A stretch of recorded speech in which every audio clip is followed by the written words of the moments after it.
Jadi saya itu diminta ketemu Pak Rosan di tengah-tengah pergolakan ini mau menuju ke sini.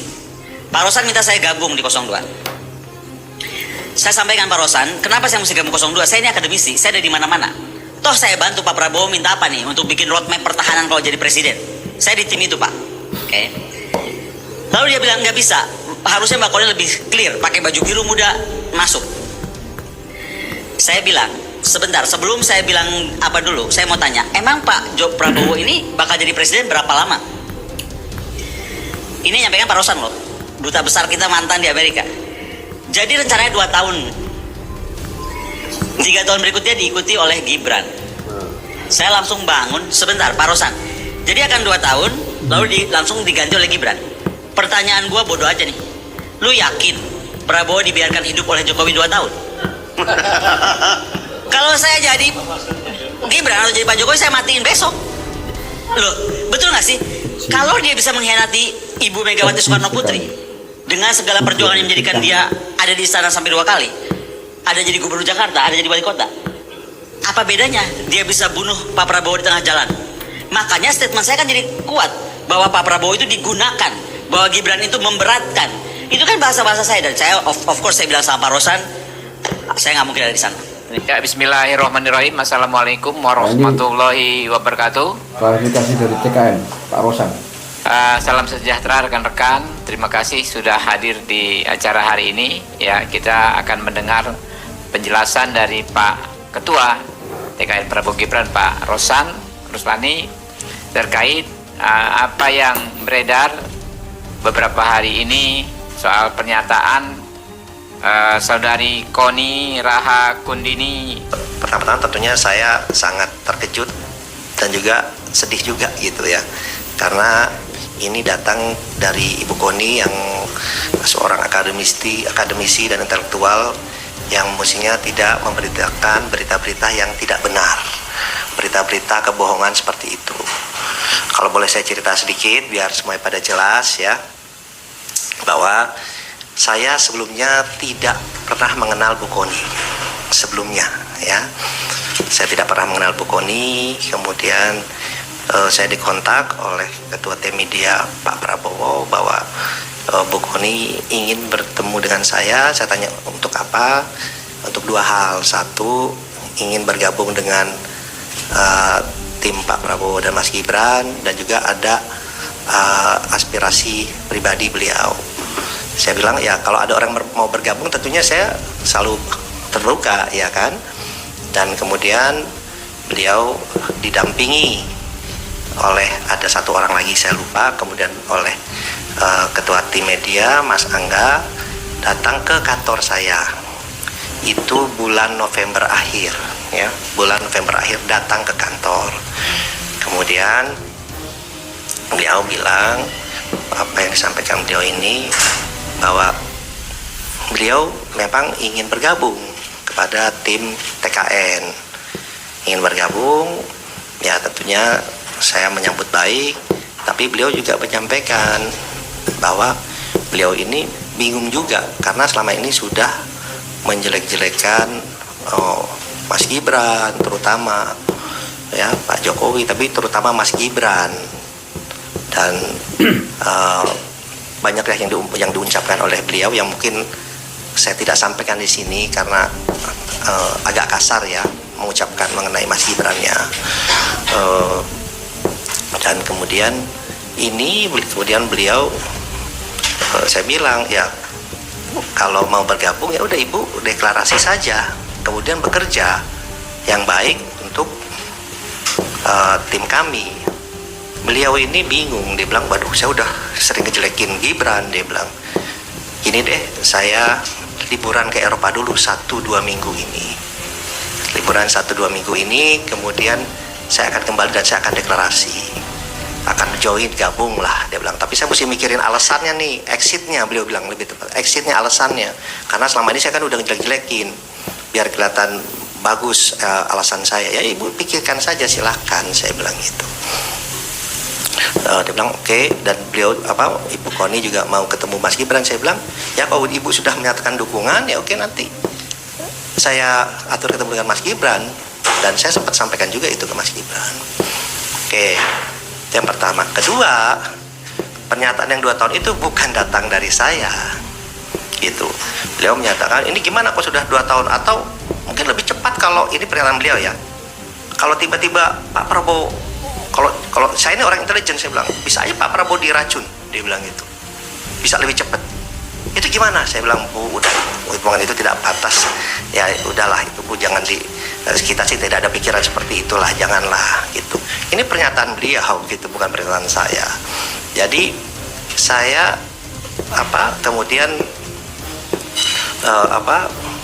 beliau menyampaikan seperti itu, dan alhamdulillahnya di meeting itu bukan hanya saya berdua, tapi ada 4 orang. Ya, ada 1 orang dibawa oleh Ibu Koni, ada 1 orang lagi yang ketua tim media Pak Prabowo. Jadi itu bisa diverifikasi pembicaraan itu. Tapi yang saya sayangkan yaitu pernyataan dari Ibu Koni yang seorang intelektual di masa-masa tenang ini mengeluarkan videonya beredar sangat masif ya di hari ini gitu.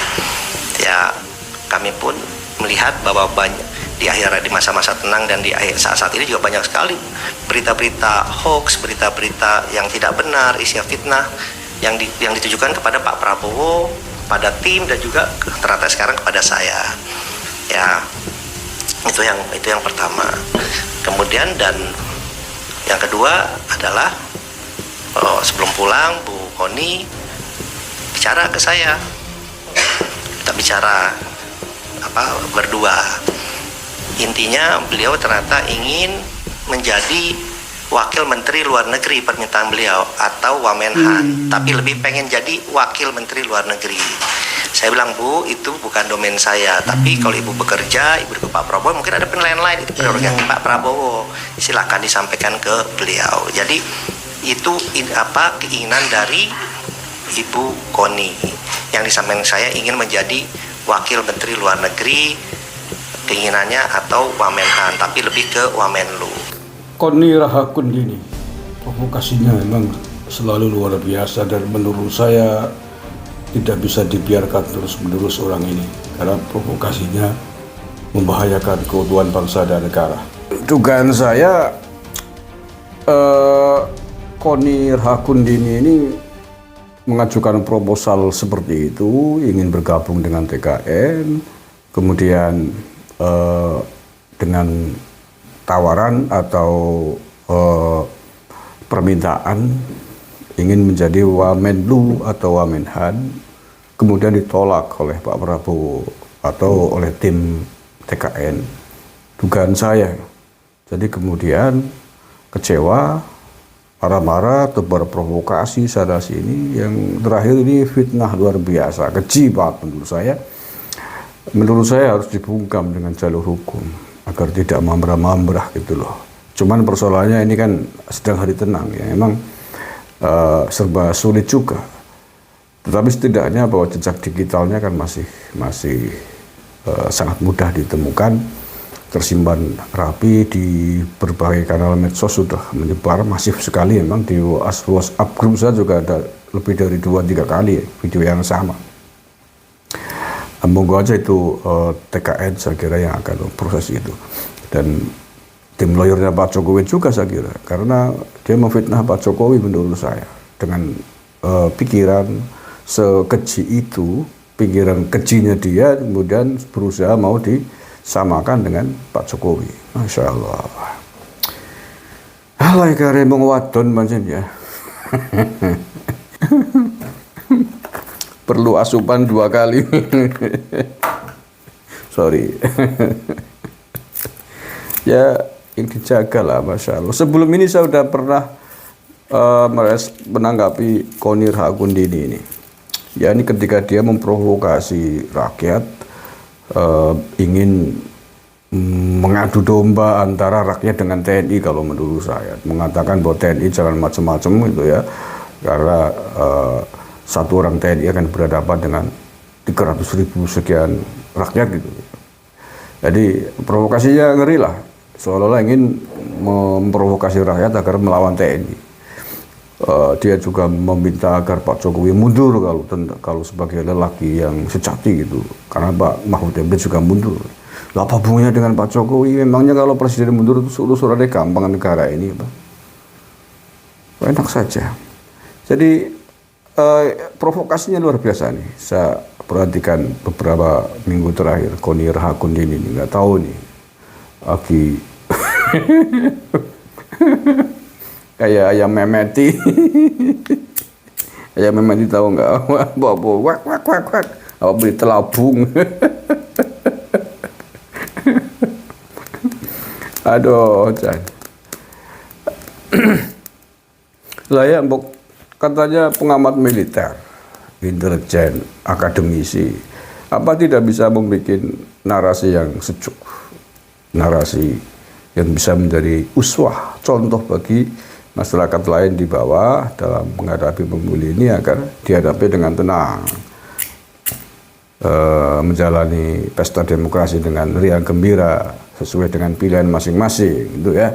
Itu kan enak gitu loh, itu namanya akademisi loh. Akademisi kok cangkeme wer-weran, fitnah, provokasi, hoax, nggak karu-karuan seperti itu.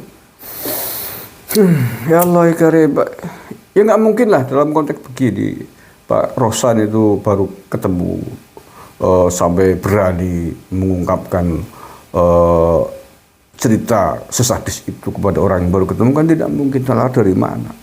Dan itu pun nggak mungkin juga dilakukan itu karena ada saksi mata, ada 2 orang yang lain, kan nggak mungkin. Logika mana yang lebih mempercayai Koni Rahakundin? Ya pasti logika otak-otaknya sedang kalap, sedang panik, jagoannya mau kalah gitu. Tentulah dengan narasi itu, cerita tadi, klarifikasi dari Pak Rosan masih sangat layak dipercaya tabayunnya, klarifikasinya Pak Rosan daripada cerita ngalor ngidulnya Koni Rahakundin ini. Tetapi saya yakin bahwa provokasinya Koni Rahakundin ini tidak akan dibiarkan oleh aparat keamanan. Saya nggak tahu itu deliknya apa, apakah harus laporan, apa pidana umum. Aparat kepolisian saya kira lebih bisa untuk menganalisis itu. Yang jelas ini hari tenang, provokasi-provokasi yang tidak diperlukan harus di stop menurut saya. Dan dalam konteks seperti ini maka saya kadang-kadang berpikir memang nampaknya Indonesia sepertinya belum siap dipimpin oleh presiden sipil namanya. Sudah diberikan kebebasan berdemokrasi 10 tahun ya Pak Jokowi memimpin Indonesia dengan kebebasan demokrasi yang nyaris tanpa batas gitu ya. Orang menghina Pak Jokowi itu bukan hanya hari ini saja, itu sudah sejak 2014. Penghinaan kepada Pak Jokowi, fitnah, ujaran kebencian, semuanya keluar. Sampai bahkan ada yang mengancam mau membunuh Pak Jokowi di tengah-tengah aksi unjuk rasa, lengserkan, maksulkan Jokowi itu loh menjelang 2019 dulu. Itu saja dibiarkan oleh Pak Presiden Jokowi. Masih mengatakan bahwa Pak Jokowi itu pembunuh demokrasi, tidak demokrasi. Itu nalar dari mana gitu loh. Itu terus berlangsung sampai hari ini, luar biasa. Kayak gitu tega-teganya ngomong bahwa Pak Jokowi itu presiden yang otoriter, yang tidak demokratis gitu loh. Demokrasi rakyat dibunuh katanya. Guru besar beramai-ramai mengatakan hal yang sama. Maka mungkin memang harus terpaksanya harus militer harus tampil lagi menjadi pemimpin di Indonesia. Mungkin kalau melihat begini, soalnya kebablasan sih. Orang-orang begini dibiarkan terus nanti merusak, mengotori otak-otak pikiran anak-anak muda kita yang tidak tahu jeluntrung, tidak tahu hiruk pikuk kronologi peristiwa-peristiwa politik di Indonesia. Taunya adalah potongan-potongan video framing yang disebarkan masif di media-media sosial. Jadi kalau nanti Pak Prabowo jadi presiden, ya sudahlah. Toh melalui proses yang demokratis, pemilihan umum. Saya berharap bahwa beliau bersikap tegas terhadap orang-orang yang suka memfitnah, menebarkan kebencian, yang suka melawan negara, provokasi, bintang apa aja. Iya, dengan sangat terpaksa karena sudah tak terkendali mereka. Termasuk kelompok-kelompok intoleran, kelompok-kelompok radikal yang selama ini memprovokasi rakyat, mengganggu ibadah kelompok agama lain. Suka ribut tentang itu. itu kalau bukan presiden militer memang susah untuk bersikap tegas seperti itu. Jadi barangkali memang sudah saatnya kita memiliki presiden yang tegas untuk membasmi model-model orang-orang yang suka tebar fitnah, hoak, mengancam Bhinneka Tunggal Ika, mengancam keutuhan bangsa dan negara. Terima kasih. Assalamualaikum warahmatullahi wabarakatuh.